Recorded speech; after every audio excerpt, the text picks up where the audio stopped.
Dana Miller presents Over-the-Counter Analgesics, Who, What, Which, and How Much, featuring Paul Christo, MD, and Federico Ng, registered pharmacist and MD, discussing mechanisms of action. And now here is Dr. Paul Christo. I'm here with Dr. Ng. Dr. Ng, welcome. Thank you. You know, NSAIDs, non-steroidal anti-inflammatory drugs, are among the most widely used analgesic medications in the world. I mean, they really are. Why are they so popular?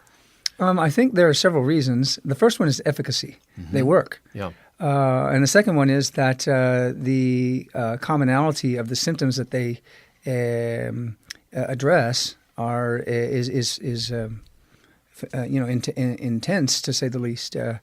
And also, most people will suffer from a headache in their lives. Mm-hmm. Most people will get a fever in their lives. That's right. And most people will fall or hurt themselves in some way that they'll need some sort of pain relief. So that's very true. Which ones have you found to be most effective? I find ibuprofen to be my go-to drug when I'm prescribing for patients. However, that doesn't mean to say that the others aren't effective. They're frankly quite effective. So in spite of the fact that I do use a lot of ibuprofen, I use a lot of the others as well. Okay. On the other hand, have you seen most patients use ibuprofen compared to, say, naproxen or compared to even aspirin? I think right now the top sellers, if I was to make a guess, would be Tylenol or acetaminophen, mm-hmm. Naproxen, and ibuprofen. Okay. And then broadly speaking, what do NSAIDs offer patients? You touched on it earlier. I mean, in terms of their fever reduction capability, their anti-inflammatories, and they're pretty good pain reducers. Absolutely. So there are 5 signs or symptoms of inflammation. The first of which is pain. Most people know about that. The second one is heat or fever. Third is swelling. Fourth is erythema. And the last is loss of function. Mm-hmm. When we're in pain or when we have swelling, it's kind of hard to move the joint or even the person. When a person's having fevers, they lose their energy and their appetites and whatnot. So blocking of the prostaglandins that cause those symptoms releases the patient from those symptoms or decreases them at least and gives the patient comfort. Absolutely. What exactly are NSAIDs? NSAIDs are chemicals that are designed to block the production of prostaglandins, the chemicals that cause inflammation, mm-hmm. At the level of an enzyme called cyclooxygenase. Are there categories of NSAIDs that we should keep in mind? There are 4 that I know of. The first one are the salicylates, which are, I believe, the first discovered in the bark of a tree. Aspirin is the most common. And there is one other. That choline, magnesium. That's it. And trisalicylate, something like that, I think. Exactly. By the way, do you use that at all? I use it quite frequently, actually, for my heart patients. Why? It is the most. It's got an irreversible antiplatelet activity. However, we dose it on a daily basis. Okay. And it's quite effective in helping to reduce the problems associated with a heart attack. Mm-hmm. Now, is that aspirin or the choline magnesium trisalicylate? Most of us are using aspirin, I think. Okay. Yeah. The choline magnesium trisalicylate, as far as I know, is used mostly in the gut for Crohn's disease and illnesses like that. Okay, great. So the salicylates are one category. What else? Yes, sir. There are the propionic acid derivatives like ibuprofen and naproxen. There is the para-aminophenols like Tylenol, mm-hmm. and lastly the Cox-2 inhibitors. Exactly. Do you use the Cox-2? Well, there's only one Cox-2 inhibitor available in the United States. Do you use that one, celecoxib? Absolutely. You do? Absolutely. Okay. It's somewhat of a go-to drug for me. It's very effective, and I have a bit of a personal story behind that. Uh-huh. I have pulmonary hypertension, and it's a secondary to an arthritis. And when I first experienced the onset of these maladies, I began to get very tired and short of breath and also had joint pains and whatnot. Mm-hmm. And I tried various things like naproxen and ibuprofen with very little effect.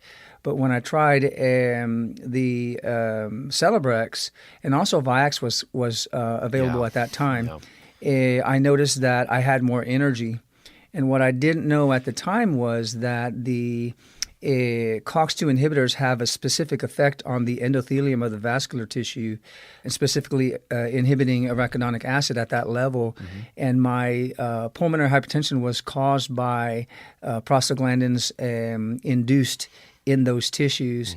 So my feeling of more energy was actually a reversal or an inhibition of that disease process. Wow. So the prostaglandins lead to vasoconstriction, I guess, Absolutely. of the pulmonary vasculature. And if you relieve that, then there's increase in blood flow, and therefore you felt better? Absolutely. Okay. 100%. Terrific. What's the relationship between prostaglandins and pain? I guess it's a direct relationship. Prostaglandins cause pain and other inflammations as well, including fevers, swelling, redness, and loss of function. And in addition to that, they also sensitize nociceptors at the periphery, and they also work centrally by mediating pain at the spinal cord level, brain and spinal cord, that is. Absolutely. Let's delve a bit into the cyclooxygenase enzyme. There are two forms. You've mentioned them and alluded to them earlier. Tell us about the two different forms. Cyclooxygenase has been classified into type 1 and type 2. And type 1 tends to be associated with the digestive system, the kidneys, and the hematologic system. Right. And type 2, a bit different, associated more with the brain, the kidney, the female reproductive tract, the bone, and the vascular endothelium. And what's the function then of the cyclooxygenase 1 enzyme? And both, actually, as far as I know, are activated by noxious stimuli that should cause inflammation, such as infections, cancers, trauma, and they produce the typical signs and symptoms of inflammation.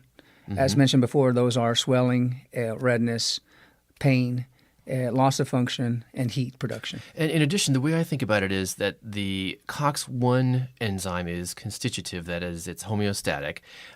It produces prostaglandins that regulate hemostasis in terms of platelet aggregation, renal function, and the production of prostacyclin, which coats the gastric mucosa. And with respect to COX-2, that one is typically induced by pro-inflammatory molecules or cytokines. And once activated, the Cox-2 enzyme produces prostaglandins that then regulate fever, renal function, tissue inflammation, as you mentioned, and pain. Now, speaking of Cox-2 inhibitors, why were they initially developed?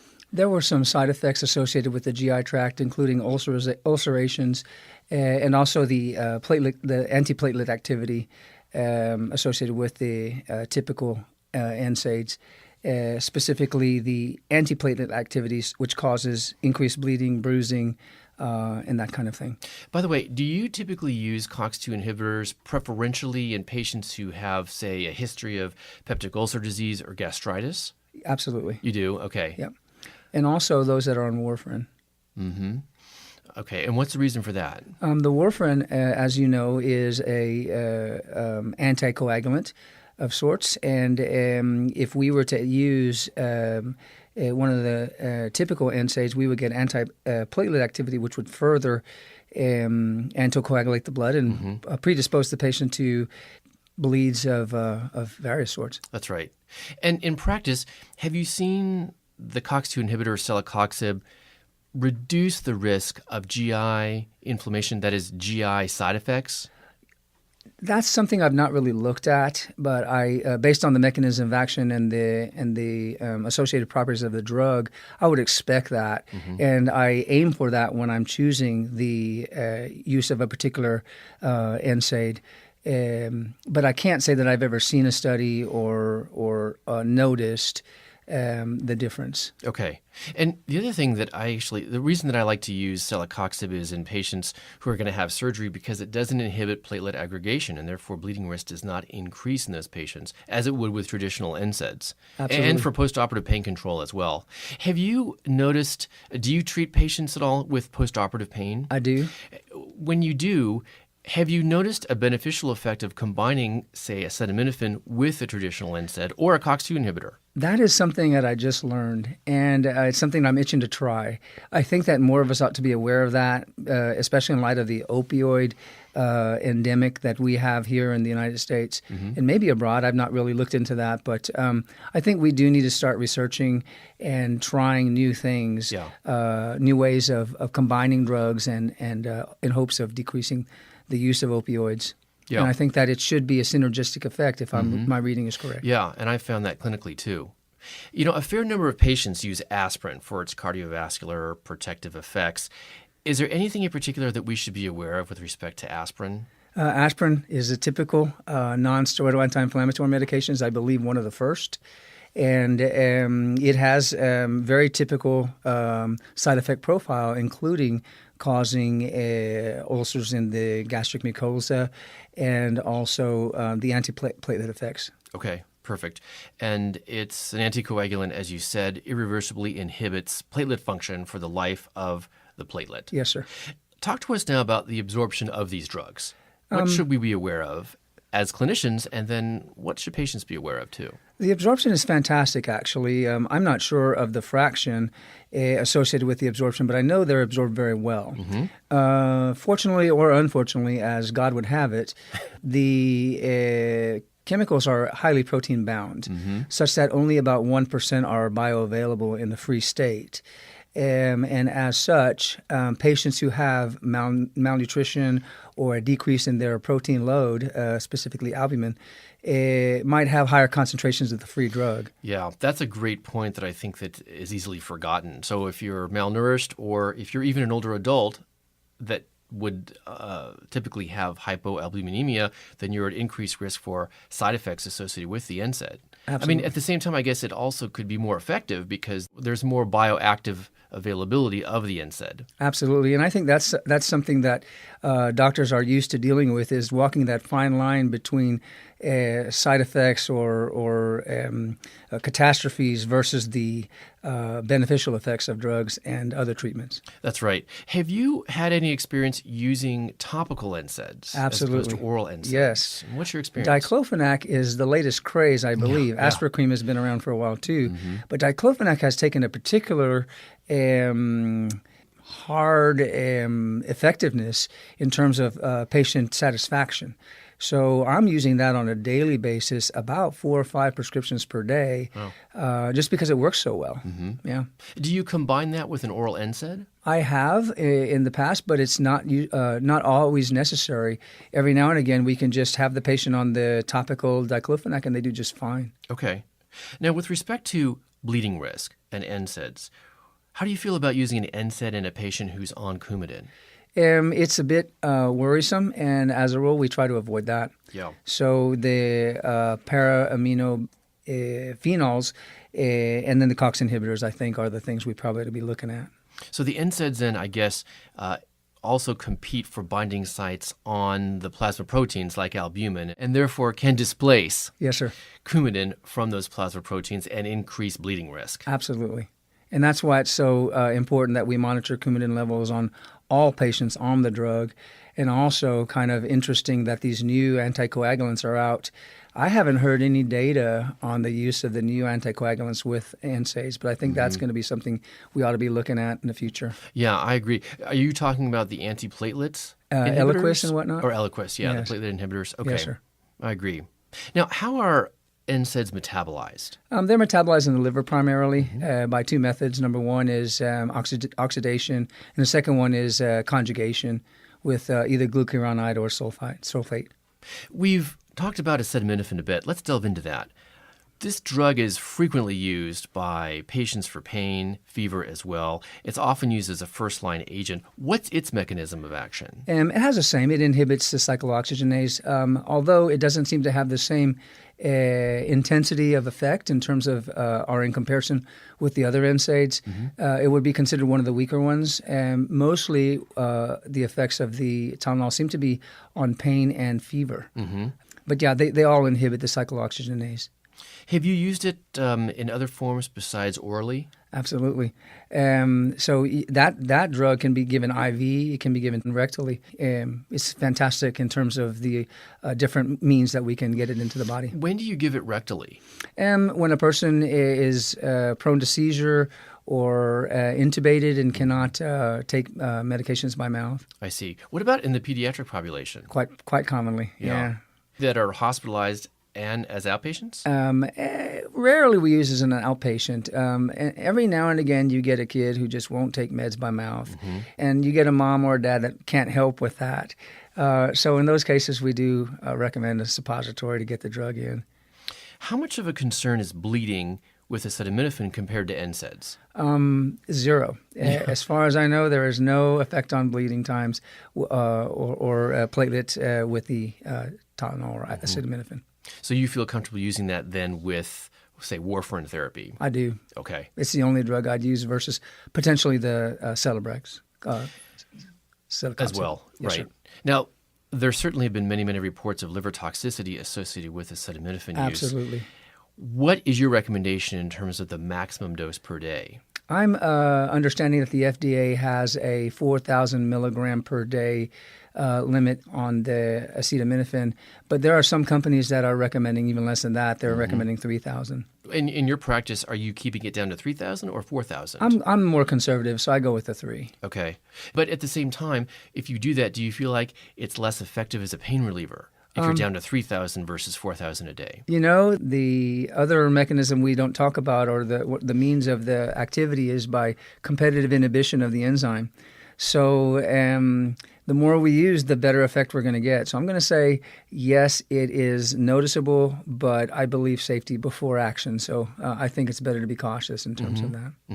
Have you used acetaminophen along with, say, a topical NSAID, like the topical diclofenac that you mentioned earlier? Absolutely, yes. And what have you found? I think it works very well. The combination? Yes.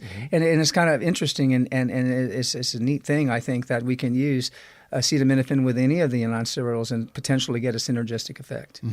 What about the difference between topical diclofenac, oral acetaminophen, and oral acetaminophen or an oral NSAID?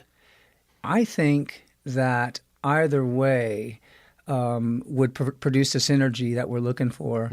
And the nice thing about the topical is that it actually inputs the drug where you want it.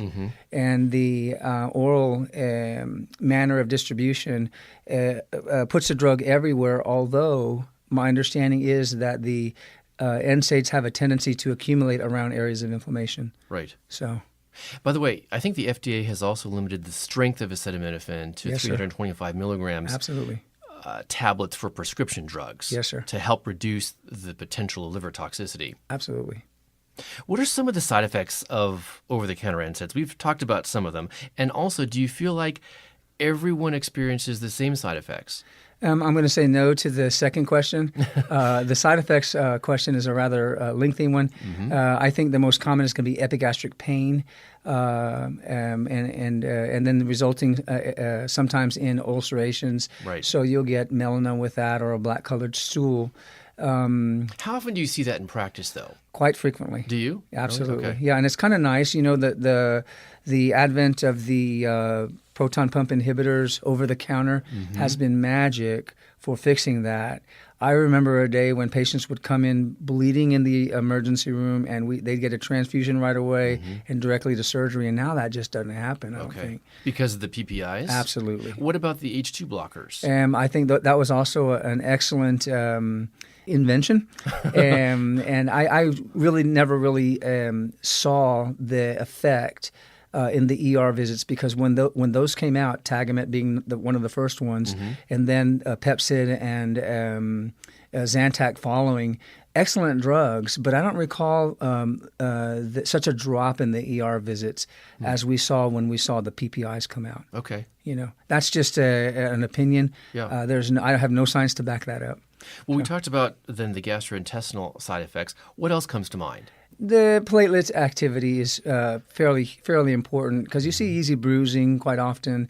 Every now and again, a patient will observe that when they get a cut, it bleeds a lot longer than it used to. I think those are the two more common. What about the cardiovascular side effects? I've not seen so many of that, actually. Okay. Yeah.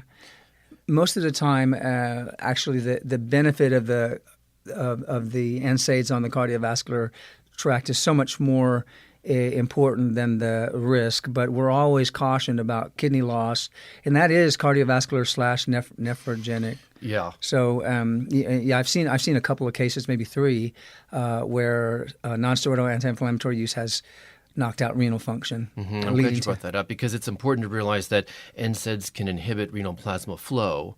Absolutely. And therefore, I think if patients are on them continually, it's important to monitor glomerular filtration rate, for example, perhaps electrolytes. Absolutely. And then in terms of cardiovascular risk, there is a black box warning related to cardiovascular thrombotic events exactly. and whatnot. Yep. Tell us about that. I've not seen something like that as of yet. Okay. So as a personal opinion, I've not seen it, but I hear about it all the time. So the black box warning then is related to an increased risk of serious and potentially fatal cardiovascular thrombotic events, including MI and stroke. You haven't seen that in your practice? Not. Fortunately not. Good. Right. But, it also includes elevated blood pressure, and I have seen that in certain patients over time, and I've often wondered, well, gosh, is it the NSAID that's doing that? We better back off on the dose or even discontinue it to determine if the blood pressure normalizes. Yeah, I think that's a really interesting approach. And I would suspect that it is a renal vascular blood flow issue causing that, with resulting increase in renin and aldosterone production from the kidney. But like I said, I've not really had much experience with high pressure associated with increased NSAID use. Okay.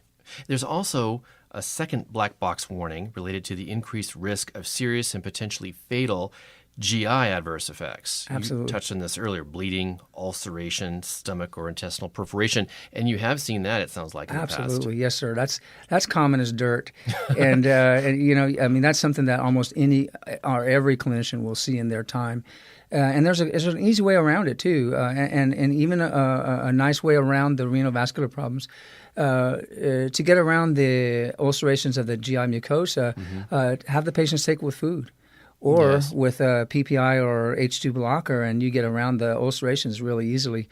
I have found, and I've read, that increased fluid intake in terms of water helps with the renal vascular complications. Okay. So That's I've been in all of my counseling with the patients, I always and usually recommend that they take the medication with food and also plenty of fluids, including What water. about having patients take the NSAID less frequently? Does that seem to work? Yes, in terms of the reduction of GI adverse effects. Yeah, usually the patients are following the directions. I don't find too many that overdose, or go beyond what's recommended.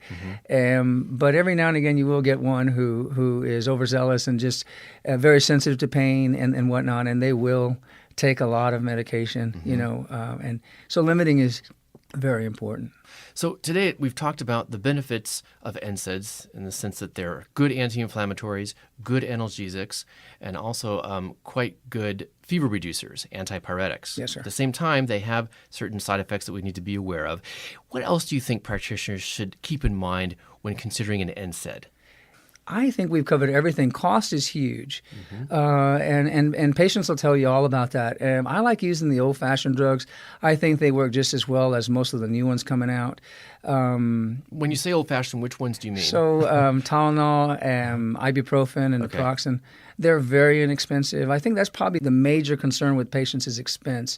When you're prescribing things like Voltaren and Mobic and whatnot, you're getting high prices on those, and the patients, they can't pay for it, and then they become very upset, and then they're still in pain. You haven't addressed anything yet, so I think sticking with some of the older NSAIDs is a good, as long as you can. Now, the diclofenac is a bit of a game changer. It's a newer dose form, and so I'm using it a lot just because I think it works real well. Terrific suggestions. Dr. Ng, thanks so much for being here today. Thank you, sir. I appreciate you having me. Thank you for listening to Over-the-Counter Analgesics: Who, What, Which, and How Much, a 4-part series featuring Paul Christo, MD. This program is supported by an educational grant from Pfizer. This has been a Dana Miller Video Network presentation.